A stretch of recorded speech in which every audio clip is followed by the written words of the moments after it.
Welcome sa buhay ng isang caregiver na katulad ko dito sa Amerika at ngayong araw ay magluluto kami ni Uncle Nyo ng pancake dito sa labas para hindi kami maboard na dalawa at ito ay breakfast na rin naming dalawa kasi hindi siya pwedeng siya lang ang kakain dahil maluluya din si Auntie Nyo. So, binigyan ko na siya ng kape at saka banana kaya lang napag-isipan kong mag-pancake para din siya, makatulong siya sa akin na magluto-luto para nang sa ganun ay maaliw siya kasi kapag traumatic brain injury ang pasyente, grabe talaga ang depression yan. Kapag iniwan ko siya mag-isa, alam niyo na, nakatulala yan sila lagi at parang wala nang pag-asa sa mundo yung mga. Kung titingnan mo ang isang pasyente na may traumatic brain injury, lalo na kapag katulad ng asawa ko, aksidente.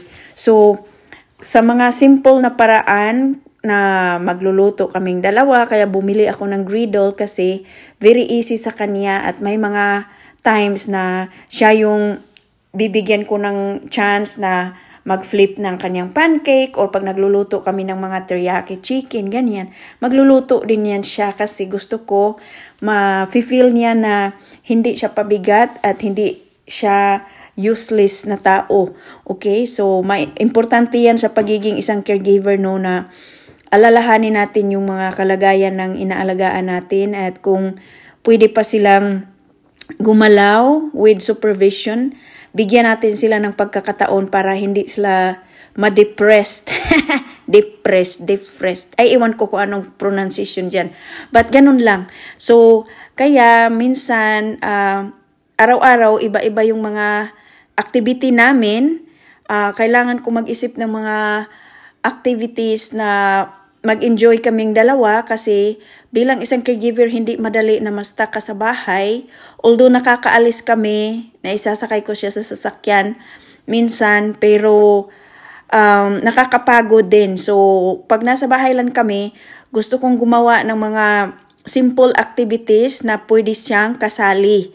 Kasi pag kasali siya, masaya yan siya. Kasi feeling niya siguro, may saysay pa yung buhay niya, ganun. So, importante yun kapag nag-aalaga tayo ng mga kapansanan. Katulad din kasi ito ang traumatic brain injury ng asawa ko is parang mga pasyente na may dementia, yung mga Alzheimer's na yung iba parang bumalik sa pagkabata. Pero yung asawa ko, hindi naman ganun, pero medyo may hint of yung batang may autism, yung biglang nagagalit, nadidepress, natulala, ganyan. So, kailangan ko talaga siyang palaging ini-include sa mga simple na gawain sa bahay. Kung kaya niya, ibibigay ko talaga sa kanya na chance na makasali siya sa mga ginagawa ko para kahit papaano ay hindi siya nakatulala lang lagi. Kung hindi naman ganito ang pagluluto namin, minsan sa mga pickleball niya naglalaro kami kasi hindi talaga madali ang kung ilagay natin yung ating sitwasyon sa sitwasyon nila, hindi talaga madali. So kapag caregiver ka, kailangan may common sense ka at hindi lang pera yung titingnan mo sa pagiging isang caregiver. Kasi kung pera lang yung habol mo sa pagiging isang caregiver, hindi ka magtatagal talaga.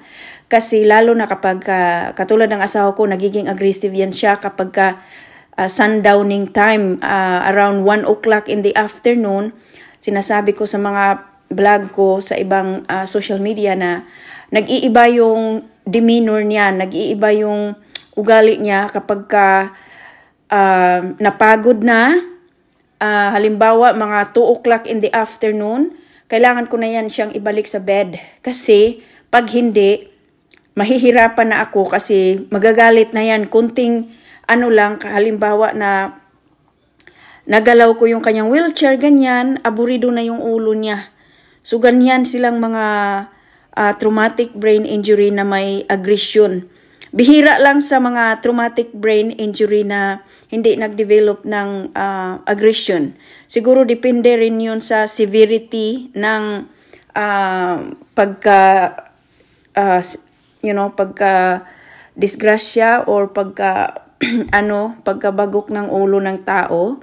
So ito kasi siya very weird kasi nagsimula yung aggression niya after 3 years and a half. Doon nakikitaan ng mga CNA na kapag pinapalitan siya, nagagalit na siya.